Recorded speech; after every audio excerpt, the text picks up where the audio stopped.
ਸਤਨਾਮ ਸ੍ਰੀ Waheguru JIO. Bilawal ਮਹੱਲਾ ਪੰਜਵਾਂ। ਦਰਸ਼ਨ ਦੇਖਤ ਦੋਖ ਨਸੇ, ਕਬਹੂ ਨ ਹੋਵੋ ਦ੍ਰਿਸ਼ਟ ਅਗੋਚਰ। ਜੀ ਕੈ ਸੰਗ ਬਸੇ ਰਹਾਉ, ਪ੍ਰੀਤਮ ਪ੍ਰਾਨ ਆਧਾਰ ਸੁਆਮੀ। ਪੂਰ ਰਹੇ ਪ੍ਰਭ ਅੰਤਰ ਜਾਮੀ, ਕਿਆ ਗੁਣ ਤੇਰੇ ਸਾਰ ਸਮਾਰੀ। ਸਾਸ ਸਾਸ ਪ੍ਰਭ ਤੁਝੈ ਚਿਤਾਰੀ, ਕਿਰਪਾ ਨਿਧ ਪ੍ਰਭ ਦੀਨ ਦਿਆਲਾ। ਜੀ ਜੰਤ ਕੀ ਕਰੋ ਪ੍ਰਤਪਾਲਾ, ਆਠ ਪੈਰ ਤੇਰਾ ਨਾਮ ਜਨ ਜਾਪੇ।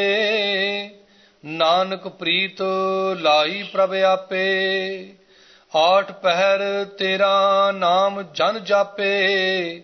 ਨਾਨਕ ਪ੍ਰੀਤ ਲਾਈ ਪ੍ਰਭ ਆਪੇ, ਦਰਸ਼ਨ ਦੇਖਤ ਦੋਖ ਨਸੇ। ਵਾਹਿਗੁਰੂ ਜੀ ਕਾ ਖਾਲਸਾ, ਵਾਹਿਗੁਰੂ ਜੀ ਕੀ ਫਤਿਹ।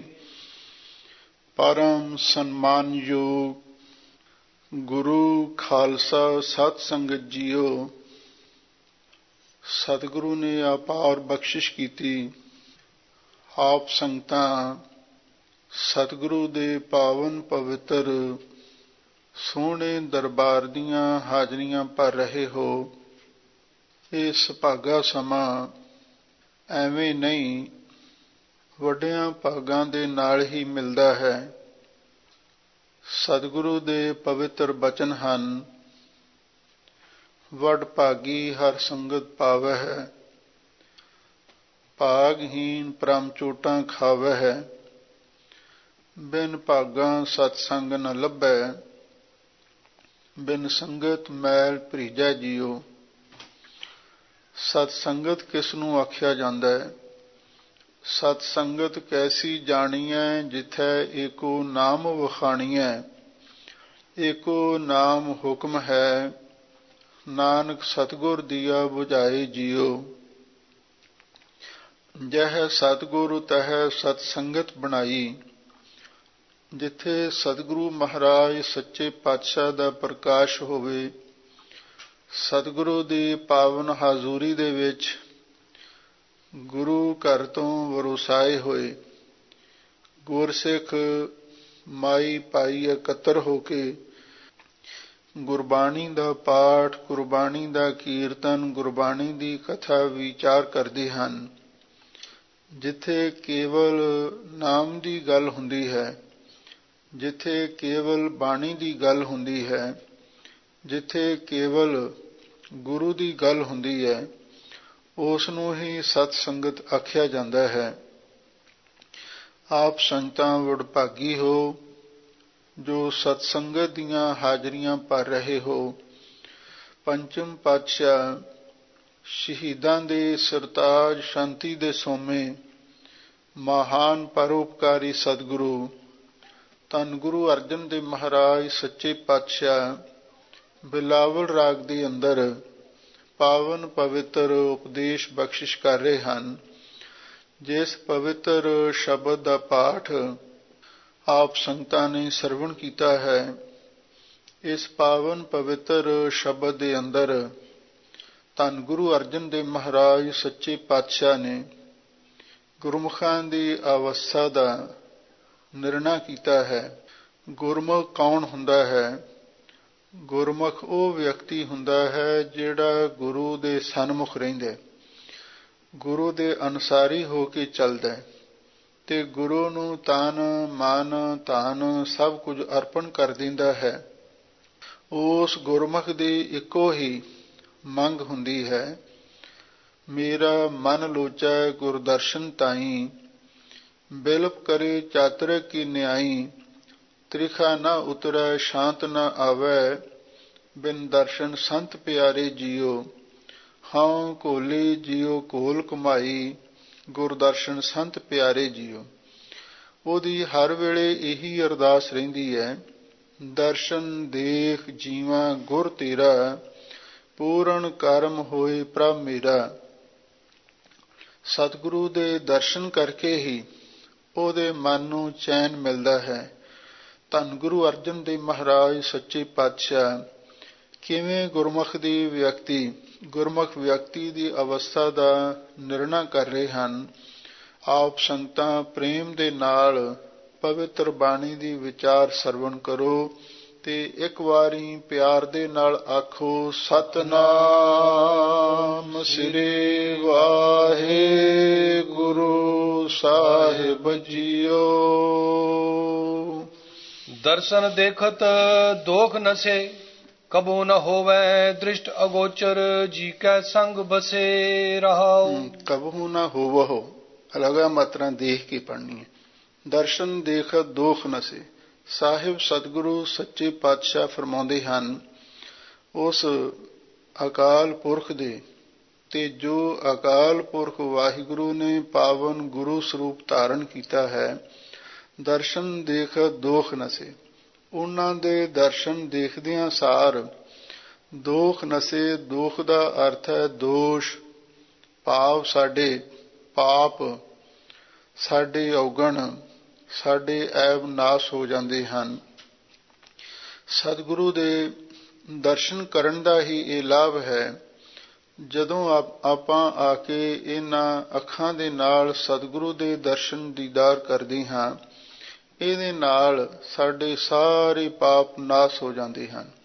ਦਰਸ਼ਨ ਕਈ ਪ੍ਰਕਾਰ ਦਾ ਹੈ। ਮਹਾਂਪੁਰਖ ਇਹ ਵਿਚਾਰ ਦੱਸਦੇ ਸਨ, ਇੱਕ ਚਿੱਤਰ ਦਰਸ਼ਨ ਹੁੰਦਾ ਹੈ, ਦੂਸਰਾ ਸਰਵਣ ਦਰਸ਼ਨ ਹੁੰਦਾ ਹੈ, ਤੀਸਰਾ ਸੁਪਨ ਦਰਸ਼ਨ ਹੁੰਦਾ ਹੈ, ਚੌਥਾ ਪ੍ਰਤੱਖ ਦਰਸ਼ਨ ਹੁੰਦਾ ਹੈ। ਚਿੱਤਰ ਦਰਸ਼ਨ ਤੋਂ ਮੁਰਾਦ ਹੈ, ਜਿਵੇਂ ਆਪਾਂ ਕਿਸੇ ਦੀ ਤਸਵੀਰ ਵੇਖ ਲਈਏ ਤਾਂ ਉਹਦੀ ਯਾਦ ਸਾਨੂੰ ਤਾਜ਼ਾ ਹੋ ਜਾਂਦੀ ਹੈ। ਕਿਸੇ ਫੋਟੋ ਨੂੰ, ਕਿਸੇ ਤਸਵੀਰ ਨੂੰ ਦੇਖਣਾ ਇਹ ਚਿੱਤਰ ਦਰਸ਼ਨ ਹੈ। ਅਤੇ ਦੂਸਰਾ ਹੈ ਸਰਵਣ ਦਰਸ਼ਨ, ਕਿਸੇ ਦੇ ਬਾਰੇ ਸੁਣਨਾ, ਕਿਸੇ ਦੀ ਤਾਰੀਫ, ਕਿਸੇ ਦੇ ਗੁਣਾਂ ਬਾਰੇ ਸਰਵਣ ਕਰਨਾ, ਇਹ ਸਰਵਣ ਦਰਸ਼ਨ ਹੈ।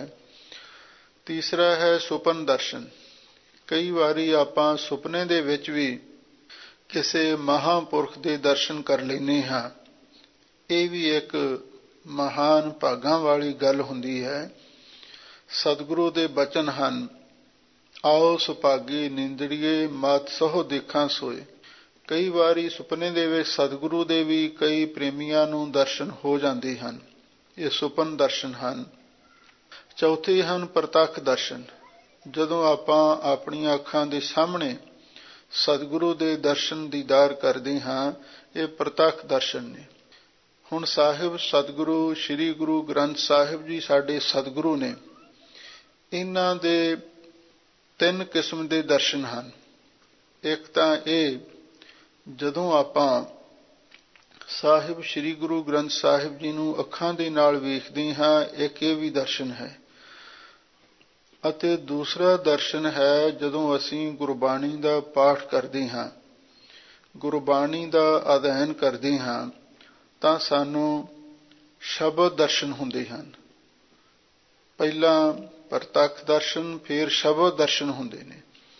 ਜਦੋਂ ਆਪਾਂ ਗੁਰਬਾਣੀ ਦੀ ਵਿਚਾਰ ਕਰਦੇ ਹਾਂ, ਗੁਰਬਾਣੀ ਦੇ ਸਿਧਾਂਤ ਨੂੰ, ਗੁਰਬਾਣੀ ਦੇ ਭਾਵ ਨੂੰ ਸਮਝਦੇ ਹਾਂ, ਉਸ ਵੇਲੇ ਸਤਿਗੁਰੂ ਸੱਚੇ ਪਾਤਸ਼ਾਹ ਦੇ ਸਾਨੂੰ ਰੂਹਾਨੀ ਦੀਦਾਰ ਹੋ ਜਾਂਦੇ ਹਨ।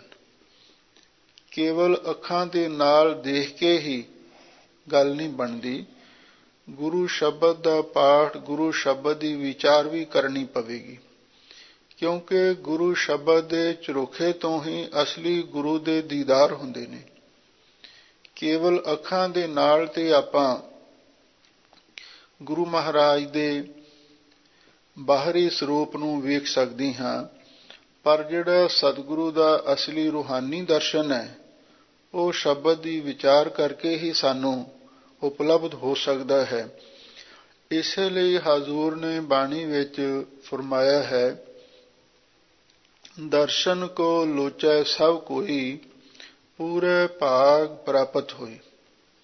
ਚਾਹੁੰਦਾ ਤੇ ਹਰ ਕੋਈ ਹੈ ਕਿ ਮੈਂ ਸਤਿਗੁਰੂ ਦੇ ਆਤਮਿਕ ਦਰਸ਼ਨ ਕਰ ਲਵਾਂ, ਪਰ ਇਹ ਕਿਸੇ ਵਿਰਲੇ ਹੀ ਭਾਗਾਂ ਦੇ ਵਿੱਚ, ਜਿਸ ਦੇ ਭਾਗ ਪੂਰੇ ਹੋਣ, ਉਸੇ ਨੂੰ ਹੀ ਦਰਸ਼ਨ ਹੋ ਸਕਦੇ ਨੇ। ਦੂਸਰੇ ਪਾਸੇ ਇਹ ਵੀ ਸਤਿਗੁਰੂ ਦੇ ਬਚਨ ਨੇ, ਦਰਸ਼ਨ ਦੇ ਵਿੱਚ ਵੀ ਫਰਕ ਹੈ। ਸਤਿਗੁਰ ਨੂੰ ਸਭ ਕੋ ਦੇਖਦਾ, ਜੇਤਾ ਜਗਤ ਸੰਸਾਰ, ਡਿਠੈ ਮੁਕਤ ਨਾ ਹੋਵੇ, ਜਿਚਰ ਸ਼ਬਦ ਨਾ ਕਰੇ ਵਿਚਾਰ। ਬਾਹਰਲੀਆਂ ਅੱਖਾਂ ਦੇ ਨਾਲ ਤੇ ਅਸੀਂ ਸਾਰੇ ਹੀ ਸਤਿਗੁਰੂ ਦੇ ਦਰਸ਼ਨ ਕਰ ਲੈਂਦੇ ਹਾਂ, ਪਰ ਕੇਵਲ ਬਾਹਰੋਂ ਦੇਖਣ ਮਾਤਰ ਦੇ ਨਾਲ ਕਲਿਆਣ ਨਹੀਂ ਹੋ ਜਾਂਦੀ, ਸਾਡਾ ਭਲਾ ਨਹੀਂ ਹੋ ਜਾਂਦਾ। ਹਾਂ, ਸਤਿਗੁਰੂ ਕਹਿੰਦੇ ਨੇ ਸ਼ਬਦ ਦੀ ਵਿਚਾਰ ਵੀ ਨਾਲ ਕਰੋ। ਸ਼ਬਦ ਦੀ ਵਿਚਾਰ ਕਰਕੇ ਸਤਿਗੁਰੂ ਦਾ ਅਸਲੀ ਰੂਹਾਨੀ ਦੀਦਾਰ, ਆਤਮਕ ਦਰਸ਼ਨ ਸਾਨੂੰ ਮਿਲਦਾ, ਉਹ ਕਰਨਾ ਅਤੀ ਜ਼ਰੂਰੀ ਹੈ। ਇਸੇ ਲਈ ਸਤਿਗੁਰੂ ਫਰਮਾਉਂਦੇ ਨੇ, ਦਰਸ਼ਨ ਦੇਖਤ ਦੋਖ ਨਸੇ। ਬਈ ਸਤਿਗੁਰੂ ਦੇ ਪ੍ਰਤੱਖ ਤੇ ਆਤਮਕ ਦਰਸ਼ਨ ਕਰਦਿਆਂ ਹੋਇਆਂ ਸਾਡੇ ਤਾਂ ਸਾਰੇ ਦੋਸ਼, ਸਾਰੇ ਪਾਪ ਨਾਸ਼ ਹੋ ਗਏ ਹਨ। ਸਾਡੀ ਤਾਂ ਇਹੀ ਅਰਦਾਸ ਹੈ, ਕਬੋ ਨਾ ਹੋਵੋ ਦ੍ਰਿਸ਼ਟ ਅਗੋਚਰ। ਹੇ ਵਾਹਿਗੁਰੂ ਜੀ, ਤੁਸੀਂ ਸਾਡੀਆਂ ਅੱਖਾਂ ਤੋਂ, ਸਾਡੀ ਦ੍ਰਿਸ਼ਟੀ ਤੋਂ ਕਦੇ ਵੀ ਓਹਲੇ ਨਾ ਹੋਵੋ। ਅਗੋਚਰ ਦਾ ਅਰਥ ਹੁੰਦਾ ਹੈ ਓਹਲੇ ਹੋ ਜਾਣਾ। ਕਬਹੁ ਨਾ ਹੋਵੋ ਦ੍ਰਿਸ਼ਟ ਅਗੋਚਰ। ਹੇ ਵਾਹਿਗੁਰੂ ਜੀ, ਹੇ ਸਤਿਗੁਰੂ ਜੀ, ਤੁਸੀਂ ਸਾਡੀਆਂ ਅੱਖਾਂ ਤੋਂ ਕਦੇ ਵੀ ਅਦ੍ਰਿਸ਼ਟ ਨਾ ਹੋਵੋ, ਸਾਡੀ ਨਿਗਾਹ ਤੋਂ ਕਦੇ ਵੀ ਆਲੋਪ ਨਾ ਹੋਵੋ। ਜੀ ਕੈ ਸੰਗ ਬਸੇ। ਹੇ ਵਾਹਿਗੁਰੂ ਜੀ, ਤੁਸੀਂ ਹਮੇਸ਼ਾ ਸਾਡੇ ਜੀਵ ਦੇ ਨਾਲ ਹੀ ਵਸਦੇ ਰਹੋ। ਇਹ ਆਤਮਕ ਦਰਸ਼ਨ ਹੈ, ਜੀ ਕੈ ਸੰਗ ਬਸੇ। ਤੁਸੀਂ ਸਾਡੀ ਦਿਲ ਤੇ ਜਾਨ ਦੇ ਨਾਲ, ਸਾਡੇ ਹਿਰਦੇ ਤੇ ਪ੍ਰਾਣਾਂ ਦੇ ਨਾਲ ਹੀ ਵਸਦੇ ਰਹੋ। ਇਹ ਤੁਹਾਡੇ ਚਰਨਾਂ ਵਿੱਚ ਅਰਦਾਸ ਬੇਨਤੀ ਹੈ। ਪ੍ਰੀਤਮ ਪ੍ਰਾਨ ਆਧਾਰ ਸੁਆਮੀ, ਪੂਰ ਰਹੇ ਪ੍ਰਭ ਅੰਤਰ ਜਾਮੀ। ਰਹਾਉ ਬਿਸਰਾਮ ਦੇ ਕਿ ਸਾਹਿਬ ਸਤਿਗੁਰੂ ਸੱਚੇ ਪਾਤਸ਼ਾਹ ਅੱਗੇ ਫਰਮਾਉਂਦੇ ਹਨ, ਪ੍ਰੀਤਮ ਪ੍ਰਾਨ ਆਧਾਰ ਸੁਆਮੀ। ਉਹ ਅਕਾਲ ਪੁਰਖ ਵਾਹਿਗੁਰੂ ਪਰਮੇਸ਼ਰ ਜੀ, ਪਿਆਰੇ ਪ੍ਰਭੂ ਜੀ, ਦੀਨ ਦੁਨੀਆ ਦੇ ਮਾਲਕ ਤੇ ਸਾਡੇ ਪ੍ਰਾਣਾਂ ਦਾ ਆਸਰਾ ਹਨ। ਪੂਰ ਰਹੇ ਪ੍ਰਭ ਅੰਤਰਜਾਮੀ। ਉਹ ਅੰਤਰਜਾਮੀ ਅਕਾਲ ਪੁਰਖ ਵਾਹਿਗੁਰੂ ਜੀ ਸਭ ਥਾਵਾਂ ਤੇ ਪਰਿਪੂਰਨ ਹੋ ਰਹੇ ਹਨ, ਕਿਉਂਕਿ ਗੁਰਮਤਿ ਦਾ ਸਿਧਾਂਤ ਹੈ, ਅਕਾਲ ਪੁਰਖ ਵਾਹਿਗੁਰੂ ਸਰਵ ਵਿਆਪਕ ਹੈ। ਜਲ ਥਲ ਮਹੀਅਲ ਪੂਰਿਆ, ਸੁਆਮੀ ਸਿਰਜਣਹਾਰ। ਅਨਕ ਪਾਂਤ ਹੋਏ ਪਸਰਿਆ, ਨਾਨਕ ਏਕ ਓੰਕਾਰ। ਉਹ ਅਕਾਲ ਪੁਰਖ ਵਾਹਿਗੁਰੂ ਅੰਤਰਜਾਮੀ ਸਭ ਥਾਵਾਂ ਦੇ ਵਿੱਚ ਪਰਿਪੂਰਨ ਹੋ ਰਹੇ ਹਨ। ਕਿਆ ਗੁਣ ਤੇਰੇ ਸਾਰ ਸਮਾਰੀ, ਸਾਜ ਸਾਜ ਪ੍ਰਭ ਤੁਝੈ ਚਿਤਾਰੀ। ਉਸ ਵਾਹਿਗੁਰੂ ਦੇ ਚਰਨਾਂ ਵਿੱਚ ਅਰਦਾਸ ਹੈ, ਹੇ ਵਾਹਿਗੁਰੂ ਜੀ, ਮੈਂ ਕਿਹੜੇ ਕਿਹੜੇ ਗੁਣ ਆਪ ਜੀ ਦੇ ਯਾਦ ਕਰਾਂ ਤੇ ਕਿਹੜੇ ਕਿਹੜੇ ਗੁਣ ਆਪਣੀ ਰਸਨਾ ਤੋਂ ਉਚਾਰਨ ਕਰਾਂ। ਕਿਆ ਗੁਣ ਤੇਰੇ ਸਾਰ ਸਮਾਰੀ। ਸਾਰ ਦਾ ਅਰਥ ਹੈ ਉਚਾਰਨ ਕਰਨਾ ਤੇ ਸਮਾਰੀ ਦਾ ਅਰਥ ਹੁੰਦਾ ਯਾਦ ਕਰਨਾ। ਹੇ ਵਾਹਿਗੁਰੂ ਜੀ, ਮੈਂ ਕਿਹੜੇ ਕਿਹੜੇ ਗੁਣ ਆਪਣੀ ਰਸਨਾ ਤੋਂ ਉਚਾਰਨ ਕਰਾਂ ਤੇ ਕਿਹੜੇ ਕਿਹੜੇ ਗੁਣਾਂ ਨੂੰ ਮੈਂ ਹਮੇਸ਼ਾ ਲਈ ਯਾਦ ਕਰਾਂ। ਸਾਸ ਸਾਸ ਪ੍ਰਭ ਤੁਝੈ ਚਿਤਾਰੀ। ਹੇ ਵਾਹਿਗੁਰੂ ਜੀ, ਮੈਂ ਤੇ ਹਰ ਸਵਾਸ ਸਵਾਸ ਨਾਲ ਤੁਹਾਨੂੰ ਚੇਤੇ ਕਰ ਰਿਹਾ ਹਾਂ। ਕਿਰਪਾ ਨਿਧ ਪ੍ਰਭ ਦੀਨ ਦਿਆਲਾ, ਜੀ ਜੰਤ ਕੀ ਕਰੋ ਪ੍ਰਤਪਾਲਾ। ਹੇ ਵਾਹਿਗੁਰੂ ਜੀ, ਤੁਸੀਂ ਕਿਰਪਾ ਦੇ ਸਮੁੰਦਰ ਹੋ ਤੇ ਦੀਨਾਂ ਤੇ ਗਰੀਬਾਂ ਤੇ ਦਿਆਲਤਾ ਕਰਨ ਵਾਲੇ ਹੋ। ਤੇ ਪ੍ਰਭ ਦਾ ਅਰਥ ਹੈ ਸਮਰੱਥ ਸਰਵ ਸ਼ਕਤੀਮਾਨ ਹੋ। ਜੀ ਜੰਤ ਕੀ ਕਰੋ ਪ੍ਰਤਪਾਲਾ। ਜਿਤਨੇ ਵੀ ਜੀਵ ਜੰਤ ਨੇ, ਕੀੜੀ ਤੋਂ ਲੈ ਕੇ ਹਾਥੀ ਤੱਕ, ਤੁਸੀਂ ਸਾਰੇ ਹੀ ਜੀਵ ਜੰਤਾਂ ਦੀ ਪਾਲਣਾ ਵੀ ਕਰਦੇ ਹੋ, ਕਿਉਂਕਿ ਇਹ ਵੀ ਗੁਰਮਤਿ ਦਾ ਸਿਧਾਂਤ ਹੈ। ਦੀਨਨ ਕੀ ਪ੍ਰਤਪਾਲ ਕਰੈ, ਨਿਤ ਸੰਤ ਉਬਾਰ ਗਨੀਮਨ ਗਾਰੈ। ਪਛ ਪਸ਼ੂ ਨਗ ਨਾਗ ਨਰਾਧ, ਸਰਵ ਸਮੈ ਸਭ ਕੋ ਪ੍ਰਤਪਾਰੈ। ਪੋਖਤ ਹੈ ਜਲ ਮੈਂ ਥਲ ਮੈਂ, ਪਲ ਮੈਂ ਕਲ ਕੇ ਨੀ ਕਰਮ ਵਿਚਾਰੈ। ਦੀਨ ਦਇਆਲ ਦਇਆ ਨਿਧ, ਦੋਖਨ ਦੇਖਤ ਹੈ ਪਰ ਦੇਤ ਨ ਹਾਰੈ। ਵੇਖ ਲੋ 42 ਲੱਖ ਜੀ ਜਲਮੈ ਹੋਤੇ, ਬੀਠਲ ਪਹਿਲਾ ਕਾਇ ਕਰੋ। 42 ਲੱਖ ਕਿਸਮ ਦੇ ਜੀਵ ਸਮੁੰਦਰ ਦੇ ਵਿੱਚ ਨੇ ਤੇ ਬਾਕੀ ਬਾਹਰ ਨੇ। ਪੱਥਰਾਂ ਦੇ ਵਿੱਚ ਵੀ ਕੀੜੇ ਨੇ, ਲੱਕੜਾਂ ਦੇ ਵਿੱਚ ਵੀ ਕਿਰਮ ਹੁੰਦੇ ਨੇ, ਅੰਨ ਦੇ ਵਿੱਚ ਵੀ ਜੀ ਹੁੰਦੇ ਨੇ। ਜੀ ਜੰਤ ਕੀ ਕਰੋ ਪ੍ਰਤਪਾਲਾ। ਹੇ ਵਾਹਿਗੁਰੂ ਜੀ, ਸਾਰੇ ਜੀਵ ਜੰਤਾਂ ਦੀ ਤੁਸੀਂ ਹੀ ਪਾਲਣਾ ਕਰਦੇ ਹੋ। ਆਠ ਪਹਿਰ ਤੇਰਾ ਨਾਮ ਜਨ ਜਾਪੇ, ਨਾਨਕ ਪ੍ਰੀਤ ਲਾਈ ਪ੍ਰਭ ਆਪੇ। ਸਾਹਿਬ ਸਤਿਗੁਰੂ ਸੱਚੇ ਪਾਤਸ਼ਾਹ ਫਰਮਾਉਂਦੇ ਹਨ, ਹੇ ਵਾਹਿਗੁਰੂ ਜੀ, ਇਹ ਤੁਹਾਡਾ ਦਾਸ ਅੱਠੇ ਪਹਿਰ ਆਪ ਜੀ ਦਾ ਨਾਮ ਹੀ ਜਪਦਾ ਰਵੇ, ਇਹ ਸਾਡੇ ਤੇ ਮਿਹਰ ਕਰ ਦਿਓ।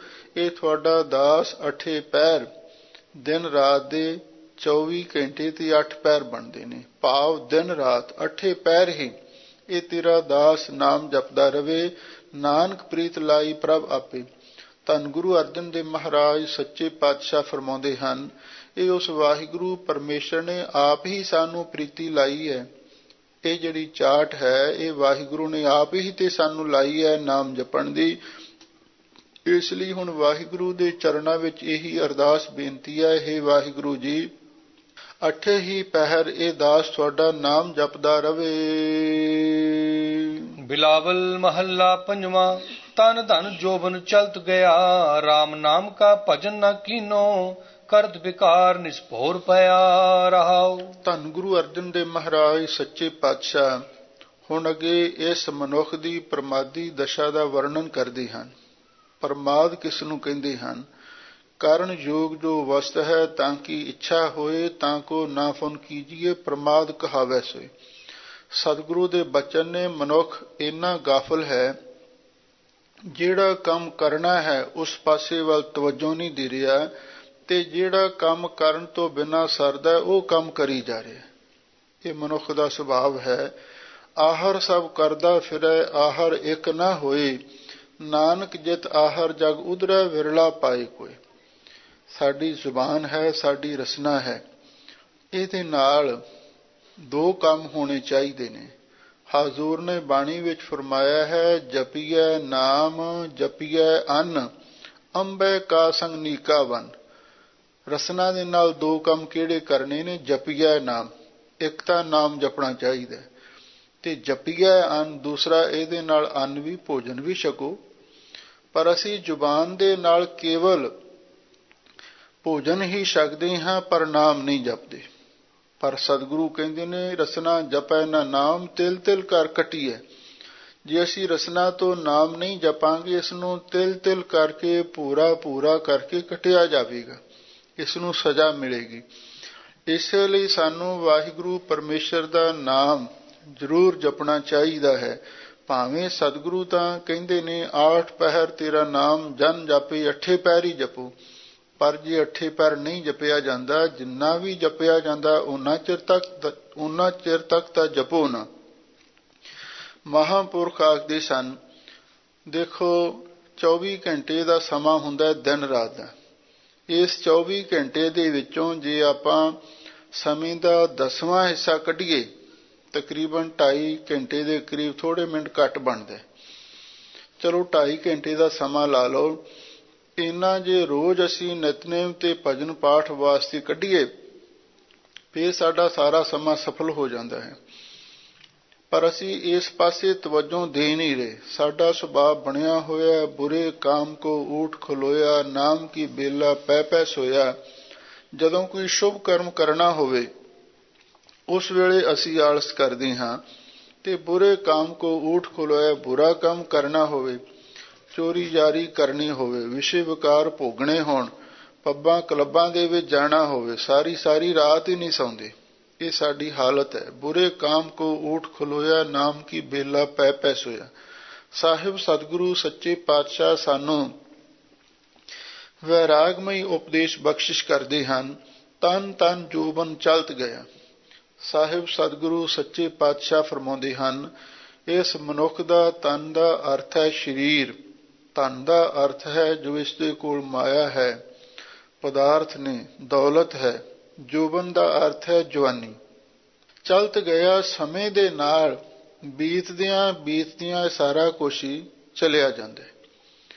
ਸਰੀਰ ਵੀ ਹੌਲੀ ਹੌਲੀ ਨਾਸ ਹੋ ਜਾਂਦਾ ਹੈ, ਤੇ ਧਨ ਵੀ ਮਨੁੱਖ ਦੇ ਕੋਲ ਜਿੰਨਾ ਹੁੰਦਾ ਹੈ ਜਮ੍ਹਾਂ ਕੀਤਾ, ਹੌਲੀ ਹੌਲੀ ਉਹ ਵੀ ਮੁੱਕਦਾ ਮੁੱਕਦਾ ਮੁੱਕ ਹੀ ਜਾਂਦਾ ਹੈ। ਤੇ ਜਿਹੜੀ ਜਵਾਨੀ ਹੈ, ਇਹ ਵੀ ਹਮੇਸ਼ਾ ਨਹੀਂ ਰਹਿੰਦੀ। ਜਿਵੇਂ ਕੁਝ ਲੋਕ ਊਠਾਂ ਦੇ ਵਪਾਰੀ ਧੰਨ ਸ਼੍ਰੀ ਗੁਰੂ ਗੋਬਿੰਦ ਸਿੰਘ ਸਾਹਿਬ ਮਹਾਰਾਜ ਦੇ ਪਾਸ ਆਏ, ਉਹਨਾਂ ਨੇ ਇੱਕ ਟੱਪਾ ਗਾਇਆ ਤੇ ਗੁਰੂ ਮਹਾਰਾਜ ਦੇ ਕੰਨਾਂ ਦੇ ਵਿੱਚ ਵੀ ਉਹ ਆਵਾਜ਼ ਪਈ। ਉਹ ਆਪਣੇ ਹੀ ਕਿਸੇ ਢੰਗ ਦੇ ਨਾਲ ਗਾ ਰਹੇ ਸਨ। ਕੱਚੇ ਕੋਠੇ ਵਿੱਚ ਵਸਦਾ ਜਾਨੀ, ਸਦਾ ਨਹੀਂ ਮਾਪੇ ਨਿਤ ਨਹੀਂ ਜਵਾਨੀ। ਜੇ ਸੋਚਿਆ ਜਾਵੇ ਇਹ ਗੱਲ ਬਿਲਕੁਲ ਬਹੁਤ ਅੱਛੀ ਸਿੱਖਿਆ ਦਿੰਦੀ ਹੈ। ਇਹ ਸਰੀਰ ਕੱਚਾ ਕੋਠਾ ਹੈ, ਇਹਦੇ ਵਿੱਚ ਜਾਨੀ ਜੀਵ ਵਸ ਰਿਹਾ ਹੈ। ਸਦਾ ਨਹੀਂ ਮਾਪੇ ਨਿਤ ਨਹੀਂ ਜਵਾਨੀ, ਮਾਤਾ ਪਿਤਾ ਵੀ ਹਮੇਸ਼ਾ ਨਹੀਂ ਰਹਿੰਦੇ, ਜਵਾਨੀ ਵੀ ਹਮੇਸ਼ਾ ਨਹੀਂ ਰਹਿੰਦੀ। ਤੇ ਇੱਥੇ ਸਤਿਗੁਰੂ ਕਹਿੰਦੇ ਨੇ ਤਨ ਤਨ ਜੋਬਨ ਚਲਤ ਗਿਆ, ਤਨ ਜੋਬਨ ਅਰ ਫੁੱਲੜਾ ਨਾਠੀੜੇ ਦਿਨ ਚਾਰ, ਪੱਬਣ ਕੇਰੇ ਪਾਤਿਓਂ ਢਲ ਟੋਲ ਜੁਮਣ ਹੈ। ਇਹ ਸਰੀਰ ਵੀ ਧਨ ਵੀ ਤੇ ਜਵਾਨੀ ਵੀ ਇਹ ਚਲਦਾ ਚਲਦਾ ਇੱਕ ਦਿਨ ਇਹ ਬੀਤ ਗਿਆ ਹੈ। ਸਰੀਰ ਵੀ ਇੱਕ ਦਿਨ ਨਾਸ ਹੋ ਜਾਂਦਾ ਹੈ, ਧਨ ਵੀ ਸਾਰਾ ਖਤਮ ਹੋ ਜਾਂਦਾ ਹੈ, ਜਵਾਨੀ ਵੀ ਮੁੜ ਕੇ ਗਈ, ਫਿਰ ਦੁਬਾਰਾ ਨਹੀਂ ਆਉਂਦੀ। ਪਰ ਵੇਖ ਲੋ ਮਨੁੱਖ ਦਾ ਸੁਭਾਵ ਕੈਸਾ ਹੈ। ਰਾਮ ਨਾਮ ਕਾ ਭਜਨ ਨਾ ਕੀਨੋ, ਇਸਨੇ ਵਾਹਿਗੁਰੂ ਦੇ ਨਾਮ ਦਾ ਭਜਨ ਤਾਂ ਕਦੇ ਕੀਤਾ ਹੀ ਨਹੀਂ। ਜੇ ਕਿਸੇ ਨੂੰ ਆਖ ਦਿਓ ਤੂੰ ਸਿਮਰਨ ਕਰ, ਉਹ ਕਹਿੰਦਾ ਹੁਣ ਕੰਮ ਕਰੀਏ ਕਿ ਸਿਮਰਨ ਕਰੀਏ। ਜੇ ਆਖੋ ਵੀ ਤੂੰ ਅੰਮ੍ਰਿਤ ਵੇਲੇ ਉੱਠ, ਉਹ ਦਿਸਾਉਣ ਦਾ ਟਾਈਮ ਹੁੰਦਾ ਤੇ ਉਸ ਵੇਲੇ ਕਿਵੇਂ ਨਾਮ ਜਪਿਆ ਜਾਵੇ। ਇਸੇ ਲਈ ਤਾਂ ਸਤਿਗੁਰੂ ਨੇ ਆਖਿਆ ਨਾ, ਬੁਰੇ ਕਾਮ ਕੋ ਊਠ ਖਲੋਇਆ, ਨਾਮ ਕੀ ਬੇਲਾ ਪੈ ਪੈ ਸੋਇਆ। ਜਦੋਂ ਨਾਮ ਜਪਣ ਦਾ ਸਮਾਂ ਹੈ, ਅੰਮ੍ਰਿਤ ਵੇਲਾ ਹੁੰਦਾ, ਉਸ ਵੇਲੇ ਭਾਵੇਂ ਅੱਖ ਵੀ ਖੁੱਲ ਜਾਂਦੀ ਹੈ, ਕਈ ਵਾਰੀ ਜਾਗ ਵੀ ਆ ਜਾਂਦੀ ਹੈ, ਪਰ ਅਸੀਂ ਫੇਰ ਵੀ ਘੇਸਲ ਮਾਰ ਲੈਂਦੇ ਹਾਂ, ਉੱਠਣ ਨੂੰ ਦਿਲ ਨਹੀਂ ਕਰਦਾ।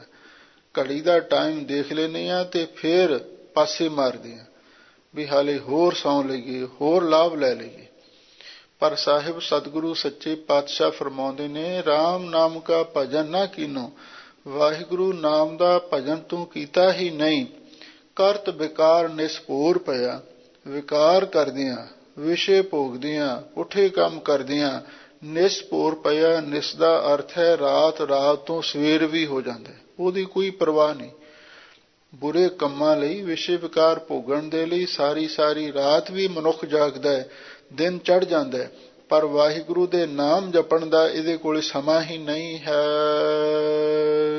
ਅਨਕ ਪ੍ਰਕਾਰ ਭੋਜਨ ਨਿਤ ਖਾਤੇ, ਮੁਕਦੰਤਾ ਕਛ ਖੀਨ ਖਇਆ। ਜਾਂ ਇਹਦਾ ਅੰਤਰੀ ਭਾਵਾਰਥ ਕਰਤ ਵਿਕਾਰ ਨਿਸਪੂਰ ਪਿਆ। ਇਹ ਵੀ ਮਹਾਂਪੁਰਖ ਕਰਦੇ ਸਨ ਵੀ ਵਿਕਾਰ ਕਰਦਿਆਂ, ਵਿਕਾਰ ਭੋਗਦਿਆਂ ਨਿਸਪੂਰ ਪਿਆ। ਨਿਸ ਦਾ ਅਰਥ ਹੈ ਰਾਤ, ਰਾਤ ਤੋਂ ਭਾਵ ਹੈ ਜਵਾਨੀ, ਤੇ ਭੋਰ ਦਾ ਅਰਥ ਹੈ ਦਿਨ, ਤੇ ਦਿਨ ਦਾ ਅਰਥ ਹੈ ਬੁਢੇਪਾ। ਇਹਦਾ ਮਤਲਬ ਇਹ ਹੈ ਵੀ ਵਿਕਾਰ ਭੋਗਦਿਆਂ ਭੋਗਦਿਆਂ ਜਵਾਨੀ ਤੋਂ ਬੁਢੇਪਾ ਆ ਗਿਆ, ਬੁੱਢਾ ਹੋ ਗਿਆ, ਪਰ ਫੇਰ ਵੀ ਵਾਹਿਗੁਰੂ ਦਾ ਭਜਨ ਨਹੀਂ ਕੀਤਾ ਤੇ ਬਸ ਉਹਨਾਂ ਪੁੱਠੇ ਕੰਮਾਂ ਦੇ ਵਿੱਚ ਹੀ ਲੱਗਿਆ ਰਿਹਾ। ਰਹਾਉ ਵਿਸਰਾਮ ਦੇ ਕੇ ਸਤਿਗੁਰੂ ਅੱਗੇ ਫਰਮਾਉਂਦੇ ਹਨ, ਅਨਕ ਪ੍ਰਕਾਰ ਭੋਜਨ ਨਿਤ ਖਾਤੇ। ਵੇਖ ਲਓ ਅਸੀਂ ਅਨੇਕਾਂ ਪ੍ਰਕਾਰ ਦੇ ਰੋਜ਼ ਭੋਜਨ ਛਕਦੇ ਹਾਂ। ਮੁਖ ਦੰਤਾ ਕਸ ਖੀਨ ਖਇਆ, ਤੇ ਸਾਡੇ ਜਿਹੜੇ ਮੁਖ ਦੇ ਦੰਦ ਨੇ ਇਹ ਵੀ ਕਸ ਕੇ, ਖੀਨ ਦਾ ਅਰਥ ਹੈ ਕਮਜ਼ੋਰ ਹੋ ਗਏ, ਤੇ ਖਇਆ ਆਖਰ ਖਤਮ ਹੋ ਗਏ। ਕਿਉਂਕਿ ਖਾਂਦਿਆਂ ਖਾਂਦਿਆਂ ਸਾਡੇ ਦੰਦ ਵੀ ਜਵਾਬ ਦੇ ਜਾਂਦੇ ਨੇ। ਤੇ ਕਈ ਵਾਰੀ ਤਾਂ ਚਲੋ ਬੁਢੇਪੇ ਵਿੱਚ ਤਾਂ ਬਜ਼ੁਰਗਾਂ ਦੇ ਦੰਦ ਨਿਕਲਦੇ ਹੀ ਹਨ, ਪਰ ਕਈ ਵਾਰੀ ਤੇ ਜ਼ਿਆਦਾ ਮਿੱਠਾ ਹੋਰ ਕਿਸੇ ਬਿਮਾਰੀ ਦੇ ਕਾਰਨ ਪਹਿਲਾਂ ਵੀ ਦੰਦ ਨਿਕਲ ਜਾਂਦੇ ਨੇ। ਪਰ ਸਤਿਗੁਰੂ ਸੱਚੇ ਪਾਤਸ਼ਾਹ ਫਰਮਾਉਂਦੇ ਨੇ, ਵੇਖ ਲਓ ਅਨੇਕਾਂ ਪ੍ਰਕਾਰ ਦੇ ਹਮੇਸ਼ਾ ਭੋਜਨ ਖਾਂਦਿਆਂ ਖਾਂਦਿਆਂ ਮੂੰਹ ਦੇ ਦੰਦ ਵੀ ਕੱਸ ਕੇ ਪਹਿਲਾਂ ਕਮਜ਼ੋਰ ਹੋਏ ਤੇ ਅਖੀਰ ਖਇਆ ਦਾ ਅਰਥ ਬਾਹਰ ਹੀ ਨਿਕਲ ਗਏ, ਨਾਸ ਹੋ ਗਏ। ਮੇਰੀ ਮੇਰੀ ਕਰ ਕਰ ਮੂਠੋ, ਪਾਪ ਕਰਤ ਨੈ ਪਰੀ ਦਇਆ। ਬਸ ਆ ਵੀ ਚੀਜ਼ ਮੇਰੀ ਹੈ, ਆ ਵੀ ਮੇਰੀ ਹੈ, ਬਸ ਮੇਰੀ ਮੇਰੀ ਕਰ ਕਰਕੇ ਜੀਵ ਲੁੱਟਿਆ ਜਾ ਰਿਹਾ ਹੈ। ਪਾਪ ਕਰਤ ਨੈ ਪਰੀ ਦਇਆ, ਪਾਪ ਕਰਦਿਆਂ ਹੋਇਆਂ, ਪਾਪ ਤੋਂ ਮੁਰਾਦ ਹੈ ਝੂਠ ਬੋਲਦਿਆਂ, ਠੱਗੀ ਮਾਰਦਿਆਂ, ਕਿਸੇ ਦਾ ਹੱਕ ਖੋਹਦਿਆਂ ਹੋਇਆਂ ਕਦੇ ਮਨ ਵਿੱਚ ਦਇਆ ਨਹੀਂ ਪਈ। ਕਿਉਂਕਿ ਮਨੁੱਖ ਦਾ ਸੁਭਾਵ ਐਸਾ ਬਣ ਜਾਂਦਾ ਹੈ, ਕਹਿੰਦੇ ਨੇ ਜਿਵੇਂ ਕਿਸੇ ਕੁੱਤੇ ਦੇ ਮੂੰਹ ਨੂੰ ਲਹੂ ਲੱਗ ਜਾਵੇ ਨਾ, ਤੇ ਫਿਰ ਉਹ ਹਰ ਕਿਸੇ ਨੂੰ ਵੱਢਣ ਲੱਗ ਜਾਂਦਾ ਹੈ। ਇਸੇ ਤਰ੍ਹਾਂ ਲੋਭੀ ਮਨੁੱਖ ਜਦੋਂ ਹਲਕ ਜਾਂਦਾ ਹੈ, ਹਲਕੇ ਕੁੱਤੇ ਵਰਗਾ ਉਹਦਾ ਸੁਭਾਅ ਬਣ ਜਾਂਦਾ ਹੈ, ਫਿਰ ਉਹ ਕਿਸੇ ਨੂੰ ਵੀ ਮਾਫ ਨਹੀਂ ਕਰਦਾ। ਪਾਪ ਕਰਤ ਨੈ ਪਰੀ ਦਇਆ, ਪਾਪ ਕਰਦਿਆਂ, ਠੱਗੀ ਠੋਰੀ ਕਰਦਿਆਂ, ਕਿਸੇ ਦਾ ਹੱਕ ਖੋਹਦੀਆਂ, ਝੂਠ ਬੋਲਦੀਆਂ ਭੋਰਾ ਵੀ ਉਹਦੇ ਮਨ ਵਿੱਚ ਤਰਸ ਨਹੀਂ ਆਉਂਦਾ। ਮਹਾਬਿਕਾਰ ਘੋਰ ਦੁਖ ਸਾਗਰ, ਤਿਸਮੈ ਪ੍ਰਾਣੀ ਗਲਤ ਪਿਆ। ਸਾਹਿਬ ਸਤਿਗੁਰੂ ਸੱਚੇ ਪਾਤਸ਼ਾਹ ਫਰਮਾਉਂਦੇ ਹਨ, ਮਹਾਬਿਕਾਰ ਘੋਰ ਦੁਖ ਸਾਗਰ। ਇਹ ਜਿਹੜੇ ਮਹਾਵਿਕਾਰ ਨੇ, ਕਾਮ, ਕ੍ਰੋਧ, ਲੋਭ, ਮੋਹ, ਹੰਕਾਰ, ਇਹ ਜਿਹੜੇ ਮਹਾਵਿਕਾਰ ਨੇ, ਬਹੁਤ ਵੱਡੇ ਵਿਕਾਰ ਨੇ। ਘੋਰ ਦੁਖ ਸਾਗਰ, ਇਹ ਬੜਾ ਭਿਆਨਕ ਦੁੱਖਾਂ ਦਾ ਹੀ ਸਮੁੰਦਰ ਹੈ। ਕਿਉਂਕਿ ਸਾਹਿਬ ਸਤਿਗੁਰੂ ਸੱਚੇ ਪਾਤਸ਼ਾਹ ਨੇ ਬਾਣੀ ਵਿੱਚ ਫਰਮਾਇਆ ਹੈ, ਬਹੁ ਸਾਧੋਂ ਦੁਖ ਪ੍ਰਾਪਤ ਹੋਵੇ, ਭੋਗਹੁ ਰੋਗ ਸੋ ਅੰਤ ਵਿਗੋਏ। ਇਹ ਜਿਹੜੇ ਮਹਾਵਿਕਾਰ ਨੇ, ਭਿਆਨਕ ਦੁੱਖਾਂ ਦਾ ਸਮੁੰਦਰ ਹੈ। ਤਿਸਮੈ ਪ੍ਰਾਣੀ ਗਲਤ ਪਿਆ, ਗਲਤ ਪਿਆ, ਇਹਦੇ ਵਿੱਚ ਪ੍ਰਾਣਾਧਾਰੀ ਜੀਵ ਗਲਤ ਪਿਆ ਦਾ ਅਰਥ ਹੈ ਗਰਕ ਹੋ ਗਿਆ। ਆ ਜਿਹੜਾ ਵਿਸ਼ੇ ਵਿਕਾਰ ਨੇ, ਇਹ ਇੱਕ ਦੁੱਖਾਂ ਦਾ ਭਿਆਨਕ ਸਮੁੰਦਰ ਹੈ। ਇਹਦੇ ਵਿੱਚ ਇਹ ਪ੍ਰਾਣਾਧਾਰੀ ਜੀਵ ਗਰਕ ਹੋ ਗਿਆ, ਇਹਦੇ ਵਿੱਚ ਡੁੱਬ ਗਿਆ ਹੈ। ਸਰਨ ਪਰੇ ਨਾਨਕ ਸੁਆਮੀ ਕੀ, ਬਾਹਾਂ ਪਕੜ ਪ੍ਰਭ ਕਾਢ ਲਿਆ। ਧੰਨ ਗੁਰੂ ਅਰਜਨ ਦੇਵ ਮਹਾਰਾਜ ਸੱਚੇ ਪਾਤਸ਼ਾਹ ਫਰਮਾਉਂਦੇ ਹਨ, ਆਖਰ ਜਿਹੜੇ ਜੀਵ ਸੁਆਮੀ ਅਕਾਲ ਪੁਰਖ ਵਾਹਿਗੁਰੂ ਦੀ ਸ਼ਰਨ ਵਿੱਚ ਪੈ ਗਏ, ਭਾਵ ਜਿਨ੍ਹਾਂ ਨੂੰ ਉਸ ਵਾਹਿਗੁਰੂ ਪਰਮੇਸ਼ਰ ਦੀ ਯਾਦ ਆ ਗਈ ਤੇ ਵਾਹਿਗੁਰੂ ਦੇ ਚਰਨਾਂ ਦੇ ਵਿੱਚ ਅਰਦਾਸਾਂ ਬੇਨਤੀਆਂ ਕਰਨ ਲੱਗੇ, ਸੰਸਾਰ ਸਮੁੰਦੇ ਤਾਰ ਗੋਬਿੰਦੇ, ਤਾਰ ਲੈ ਬਾਪ ਬੀਠਲਾ, ਬਾਹਾਂ ਪਕੜ ਪ੍ਰਭ ਕੱਢ ਲਿਆ। ਫਿਰ ਉਹਨਾਂ ਨੂੰ ਬਾਂਹ ਫੜ ਕੇ ਵਾਹਿਗੁਰੂ ਨੇ ਬਾਹਰ ਕੱਢ ਲਿਆ। ਭਾਵ ਜਿਹੜੇ ਵਿਕਾਰਾਂ ਦੇ, ਦੁੱਖਾਂ ਦੇ ਸਾਗਰ ਵਿੱਚ ਡੁੱਬੇ ਹੋਏ ਸਨ ਤੇ ਵਾਹਿਗੁਰੂ ਦੇ ਚਰਨਾਂ ਵਿੱਚ ਅਰਦਾਸਾਂ ਬੇਨਤੀਆਂ ਕਰਨ ਲੱਗ ਪਏ। ਫਿਰ ਵਾਹਿਗੁਰੂ ਦੇ ਮਨ ਦੇ ਵਿੱਚ ਤਰਸ ਆ ਗਿਆ, ਉਸਨੇ ਬਿਰਤੀ ਰੂਪੀ ਬਾਂਹ ਪਕੜ ਕੇ ਉਹਨਾਂ ਨੂੰ ਇਹ ਦੁੱਖਾਂ ਦੇ ਸਮੁੰਦਰ ਤੋਂ ਬਾਹਰ ਕੱਢ ਲਿਆ। ਬਿਲਾਵਲ ਮਹੱਲਾ ਪੰਜਵਾਂ।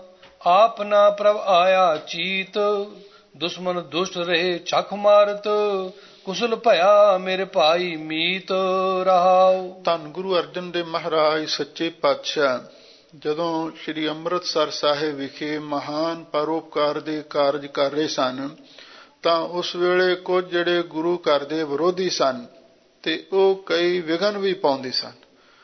ਜਿਵੇਂ ਸੁਲਹੀ ਦੇ 2 ਹਮਲੇ ਹੋਣੇ, ਸੁਲੱਭੀ ਦੀ ਚੜ੍ਹਾਈ ਹੋਣੀ, ਇਹ ਕੁਝ ਐਸੇ ਇਤਿਹਾਸਕ ਵਾਕਿਆਤ ਨੇ ਜਿਨ੍ਹਾਂ ਨੇ ਗੁਰੂ ਮਹਾਰਾਜ ਦੇ ਪਰਉਪਕਾਰ ਦੇ ਕਾਰਜਾਂ ਦੇ ਵਿੱਚ ਵਿਘਨ ਪਾਉਣ ਦੇ ਲਈ ਪੂਰੀ ਕੋਸ਼ਿਸ਼ ਕੀਤੀ। ਹੁਣ ਸਤਿਗੁਰੂ ਦੇ ਪਾਸ ਗੁਰਸਿੱਖ ਮਾਈ ਭਾਈ ਆ ਕੇ ਪੁੱਛਦੇ ਨੇ, ਸੱਚੇ ਪਾਤਸ਼ਾਹ ਤੁਹਾਡੀ ਰੱਖਿਆ ਕਿਵੇਂ ਹੋਈ ਹੈ? ਤਾਂ ਸਾਹਿਬ ਸਤਿਗੁਰੂ ਸੱਚੇ ਪਾਤਸ਼ਾਹ ਇਸ ਦਾ ਜਵਾਬ ਦਿੰਦੇ ਹਨ, ਆਪਣਾ ਪ੍ਰਭ ਆਇਆ ਚੀਤ। ਗੁਰਮੁਖੋ, ਸਾਨੂੰ ਤੇ ਉਹ ਆਪਣਾ ਮਾਲਕ ਵਾਹਿਗੁਰੂ ਚੇਤੇ ਆਇਆ। ਭਾਵ ਅਸੀਂ ਆਪਣੇ ਮਾਲਕ ਅਕਾਲ ਪੁਰਖ ਵਾਹਿਗੁਰੂ ਨੂੰ ਯਾਦ ਕੀਤਾ ਤੇ ਬਸ ਫੇਰ ਕੀ ਸੀ, ਉਸ ਵਾਹਿਗੁਰੂ ਨੇ ਸਾਡੀ ਰੱਖਿਆ ਕੀਤੀ। ਕਿਉਂਕਿ ਉਹਦਾ ਬਿਰਦ ਹੈ, ਹਰ ਜੁਗ ਜੁਗ ਭਗਤੋ ਪਾਇਆ, ਪੈਜ ਰੱਖਦਾ ਆਇਆ RAM ਰਾਜੇ, ਹਰ ਨਾਖਸ ਦੁਸ਼ਟ ਹਰ ਮਾਰਿਆ, ਪ੍ਰਹਿਲਾਦ ਤਰਾਇਆ। ਅਹੰਕਾਰੀਆਂ ਨਿੰਦਕਾਂ ਪਿੱਠ ਦੇ, ਨਾਮ ਦਿਓ ਮੁਖ ਲਾਇਆ। ਜਨ ਨਾਨਕ ਐਸਾ ਹਰ ਸੇਵਿਆ, ਅੰਤ ਲੈ ਛਡਾਇਆ। ਸਾਨੂੰ ਉਹ ਆਪਣਾ ਮਾਲਕ ਵਾਹਿਗੁਰੂ ਚੇਤੇ ਆਇਆ, ਉਹਨੇ ਹਰ ਪ੍ਰਕਾਰ ਸਾਡੀ ਰੱਖਿਆ ਕੀਤੀ। ਦੁਸ਼ਮਣ ਦੁਸ਼ਟ ਰਹੇ ਚੱਖ ਮਾਰਤ, ਕੁਸਲ ਪਿਆ ਮੇਰੇ ਭਾਈ ਮੀਤ। ਇਹ ਸਾਡੇ ਭਰਾਵੋ ਤੇ ਮਿੱਤਰ ਗੁਰਸਿੱਖੋ, ਜਿਹੜੇ ਸਾਡੇ ਦੁਸ਼ਮਣ ਸਨ ਤੇ ਦੁਸ਼ਟ ਲੋਕ ਸਨ, ਭਾਵ ਜਿਹੜੇ ਸਾਡੇ ਜਾਨੀ ਦੁਸ਼ਮਣ ਸਨ ਜਾਂ ਦੂਸਰੇ ਜਿਹੜੇ ਕੋਈ ਸਾਡੇ ਪਰਉਪਕਾਰਾਂ ਦੇ ਕੰਮਾਂ ਦੇ ਵਿੱਚ ਵਿਘਨ ਪਾਉਣ ਵਾਲੇ ਲੋਕ ਸਨ, ਉਹ ਝਖਾਂ ਮਾਰਦੇ ਰਹੇ। ਭਾਵ ਉਹਨਾਂ ਨੇ ਬੜੀਆਂ ਕੋਸ਼ਿਸ਼ਾਂ ਕੀਤੀਆਂ ਪਰ ਉਹਨਾਂ ਦੀ ਇੱਕ ਨਾ ਚੱਲੀ। ਕੁਸਲ ਪਿਆ ਮੇਰੇ ਭਾਈ ਮੀਤ, ਬਈ ਸਾਨੂੰ ਹਰ ਤਰ੍ਹਾਂ ਦੇ ਨਾਲ ਸੁਖ ਆਨੰਦ ਪ੍ਰਾਪਤ ਹੋਇਆ ਹੈ। ਗਈ ਬਿਆਦ ਉਪਾਦ ਸਭ ਨਾਸੀ, ਅੰਗੀਕਾਰ ਕੀਓ ਕਰਤਾਰ ਰਹਾਉ। ਵਿਸਰਾਮ ਦੇ ਕੇ ਸਾਹਿਬ ਸਤਿਗੁਰੂ ਸੱਚੇ ਪਾਤਸ਼ਾਹ ਫਰਮਾਉਂਦੇ ਹਨ, ਬਈ ਉਸ ਵਾਹਿਗੁਰੂ ਦੀ ਮਿਹਰ ਦੇ ਨਾਲ ਗਈ ਬਿਆਦ ਉਪਾਦ ਸਭ ਨਾਸੀ। ਬਿਆਦ ਦਾ ਅਰਥ ਹੈ ਬਿਮਾਰੀ, ਹਰ ਬਿਮਾਰੀ ਵੀ ਚਲੀ ਗਈ ਤੇ ਉਪਾਦ ਸਭ ਨਾਸੀ। ਉਪਾਧੀ ਦਾ ਅਰਥ ਹੈ ਜਿਹੜੀ ਦਿਮਾਗੀ ਟੈਨਸ਼ਨ ਸੀ, ਉਹ ਵੀ ਸਾਰੀ ਨਾਸ ਹੋ ਗਈ। ਅੰਗੀਕਾਰ ਕੀਓ ਕਰਤਾਰ, ਉਸ ਕਰਤਾ ਪੁਰਖ ਵਾਹਿਗੁਰੂ ਪਰਮੇਸ਼ਰ ਨੇ ਆਪ ਸਾਡਾ ਅੰਗੀਕਾਰ ਦਾ ਅਰਥ ਹੈ ਖਿਸਮਾਨਾ। ਅੰਗੀਕਾਰ ਦਾ ਅਰਥ ਹੈ ਪੱਖ। ਉਸ ਵਾਹਿਗੁਰੂ ਪਰਮੇਸ਼ਰ ਨੇ ਸਾਡਾ ਆਪ ਪੱਖ ਕੀਤਾ ਹੈ। ਸਾਧ ਸੂਖ ਅਰ ਅਨੰਦ ਕਨੇਰੇ ਪ੍ਰੀਤਮ ਨਾਮ ਹਿਰਦੈ ਉਰਹਾਰ। ਸਾਹਿਬ ਸਤਿਗੁਰੂ ਸੱਚੇ ਪਾਤਸ਼ਾਹ ਫਰਮਾਉਂਦੇ ਹਨ, ਸ਼ਾਂਤ ਸੁਖ ਅਰ ਅੰਧ ਕਨੇਰੇ ਪ੍ਰੀਤਮ ਨਾਮ ਹਿਰਦੈ ਔਰ ਹਾਰ। ਅਸੀਂ ਉਸ ਵਾਹਿਗੁਰੂ ਪਰਮੇਸ਼ਰ ਦੇ ਨਾਮ ਦਾ ਹਾਰ ਆਪਣੇ ਸੀਨੇ ਵਿੱਚ, ਆਪਣੇ ਦਿਲ ਵਿੱਚ ਪਰੋ ਕੇ ਪਾ ਲਿਆ ਹੈ, ਜਿਸ ਦਾ ਸਦਕਾ ਸ਼ਾਂਤ ਸੁਖ ਅਰ ਅੰਧ ਕਨੇਰੇ ਸਾਨੂੰ ਆਤਮਕ ਸ਼ਾਂਤੀ, ਆਤਮਕ ਸੁਖ ਤੇ ਆਤਮਕ ਆਨੰਦ ਵੀ ਬਹੁਤੇ ਸਾਨੂੰ ਪ੍ਰਾਪਤ ਹੋ ਗਏ ਹਨ। ਜਦੋਂ ਵਾਹਿਗੁਰੂ ਦੇ ਨਾਮ ਸਿਮਰਨ ਦਾ ਹਾਰ ਗਲ ਵਿੱਚ ਪਰੋ ਕੇ ਪਾ ਲਿਆ ਜਾਵੇ, ਹਰ ਸਵਾਸ ਸਵਾਸ ਵਾਹਿਗੁਰੂ ਦਾ ਸਿਮਰਨ ਕੀਤਾ ਜਾਵੇ, ਇਹਦੇ ਨਾਲ ਆਤਮਕ ਸ਼ਾਂਤੀ, ਆਤਮਕ ਸੁਖ ਤੇ ਆਤਮਕ ਆਨੰਦ ਬਹੁਤੇ ਪ੍ਰਾਪਤ ਹੋ ਜਾਂਦੇ ਹਨ। ਜੀਓ ਪਿੰਡ ਧਨ ਰਾਸ ਪ੍ਰਭ ਤੇਰੀ, ਤੂੰ ਸਮਰੱਥ ਸੁਆਮੀ ਮੇਰਾ। ਹੁਣ ਉਸ ਵਾਹਿਗੁਰੂ ਦੇ ਚਰਨਾਂ ਵਿੱਚ ਅਰਦਾਸ ਹੈ, ਹੇ ਵਾਹਿਗੁਰੂ ਜੀ, ਇਹ ਜੀਓ ਦਾ ਅਰਥ ਹੈ ਜਿੰਦ ਜਾਨ, ਪਿੰਡ ਦਾ ਅਰਥ ਹੈ ਸਰੀਰ, ਇਹ ਧਨ ਵੀ, ਰਾਸ ਪ੍ਰਭ ਤੇਰੀ, ਹੇ ਵਾਹਿਗੁਰੂ ਜੀ, ਸਭ ਇਹ ਆਪ ਜੀ ਦੀ ਬਖਸ਼ੀ ਹੋਈ ਪੂੰਜੀ ਹੈ। ਤੂੰ ਸਮਰੱਥ ਸੁਆਮੀ ਮੇਰਾ, ਤੂੰ ਸਰਵ ਸ਼ਕਤੀਮਾਨ ਤੇ ਸਾਡਾ ਮਾਲਕ ਹੈ।